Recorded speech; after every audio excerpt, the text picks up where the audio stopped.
Today we are going to be talking about the ROI of reputation. Because you're right, everyone wants to track the KPIs and everyone wants to know what the return on investment is when it comes down to branding and online reputation management. But sometimes it's not just what return on investment you're going to get, it's what potential losses that you're not going to get.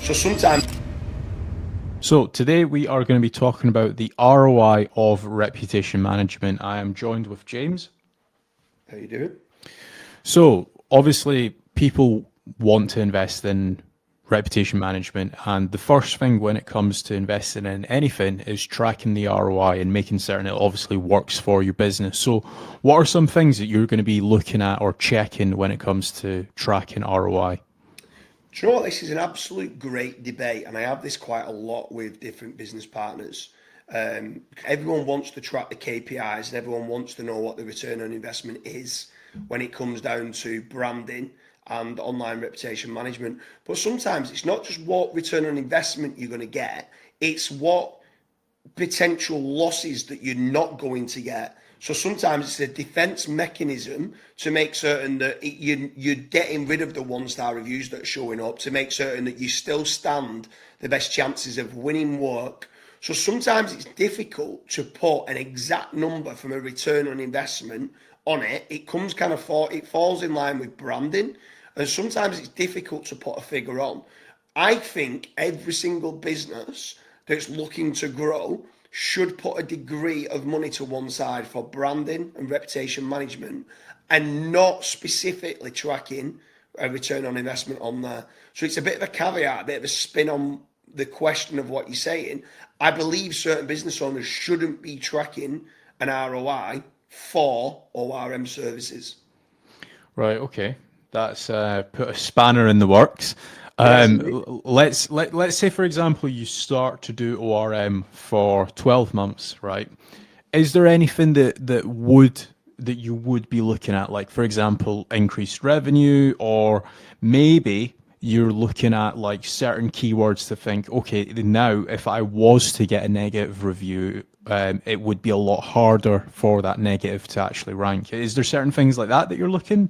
Yeah, for sure. I mean, there is. So then that was like the caveat, and I wanted to kind of start on that because it does get brought up quite a lot. And there's people saying, "Oh, I think we should stop doing branding." I'm like, we can't stop doing branding. Oh, I think we should stop doing online reputation management. I'm like, the point is when you stop, it's only then you're going to hit a problem, and then you're going to hit a problem, and it's too late, and you might go and lose a £500,000 job because of not controlling the brand SERP and not controlling the messaging of what you have. But yes, there is certain things that you can certainly, like, I want to try to dominate the first 2 pages of Google with everything that's positive. So if I can be, when I'm doing part of my link building, if I can be promoting who I am and what I do and try to rank those guest posts for keywords that's also got my brand in there, they can actually generate your inquiries as well. So even though it is part of online reputation management and branding, it can generate your leads, which can turn into a return on investment. So yes, there is certain things I always want to be trying to make certain that I am looking at, can I make a positive ROAS, or can I try to make certain that my brand SERP is generating leads as well, which it can do, but I don't want it just being, it's not making a return on investment, so therefore I'm going to stop it. I feel there's got to be a budget put to one side for branding and for reputation management. Right, okay. And then when it comes to like tracking revenue and stuff like that, is there any way that people can track how much revenue they've generated via branded searches? Is that possible? I mean, yeah, you can try to, I mean, it's difficult with regards to branded search. If your branded search volume is going up, then obviously that's a signal saying that the branded kind of team are doing well and the ORM team are doing well. But I think you can track certain things, but it's difficult. I mean, you've got UTM tags, you've got things for, like, if you can try to improve the amount of 5-star reviews on your Google business profile, then your Google business profile starts ranking for more keywords. You can track the click from your Google business profile through to your website and track how many inquiries that are coming from there. You can also put a dedicated number on your GMB that can be tracked back to, this has been generated from a Google business profile. So there's that type of stuff that you can do. But there's times where someone might come in and fill a contact form, and it could have been from a power post of what you've done or from a positive brand SERP of what you've done, and come through and filled in the contact form, and you don't actually know where it's come from unless you ask the clients the question, by the way, how did you come across us? So another clever little tip that you can do for branding is try to make certain you do a lot of the versus keywords. So where you was talking about doing like Kasra review on your own website, you also want to try and make certain if you're certain brands, like let's say use Coca-Cola and people are searching for Pepsi, you might do something like Pepsi versus Coca-Cola, and then you can get everyone's testimonials of saying why they believe that Coca-Cola is better than Pepsi. And if anyone starts typing in Pepsi in their autocomplete, it comes up versus Coca-Cola. So you're trying to nick somebody else's branded SERP search that they're doing to come through to your website. That's another way of potentially generating inquiries. But sometimes it is very difficult to track end to end. It's not like you've got like an ad campaign on Facebook ads and everything's being tracked or PPC. And this is where when you're setting certain KPIs in place, that falls to one side, and I don't track specifically ROI on that. On PPC I do, on Facebook ads I do, and stuff like that. All right, so here's another one. Would you ever go into, for example, Google Alerts and look at how many articles are being published that are new about you or your brand? Is that something that you would track then? Yes, definitely. So Google Alerts is a great one for you to track.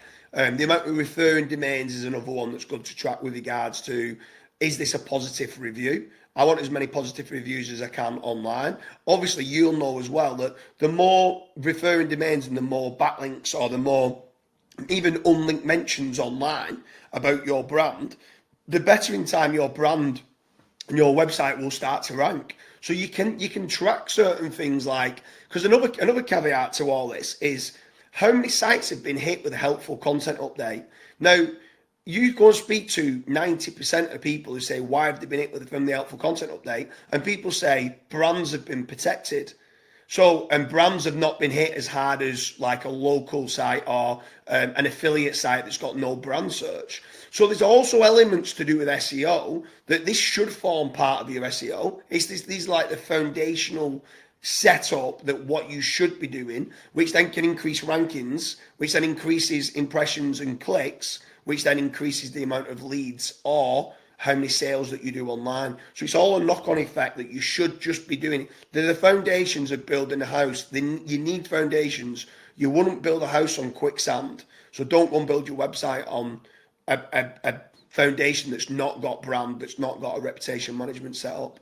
Yeah, and one last thing to add to everything about this, and not many people know this, but Google self web pages, it does look at sentiment analysis. So for example, if there's 60 articles talking about how great James is and somebody tries to do some negative online reputation management against them, as soon as somebody starts speaking negatively about James, Google's just going to be like, oh, what's happening here? And it's just going to be very, very hard to rank that.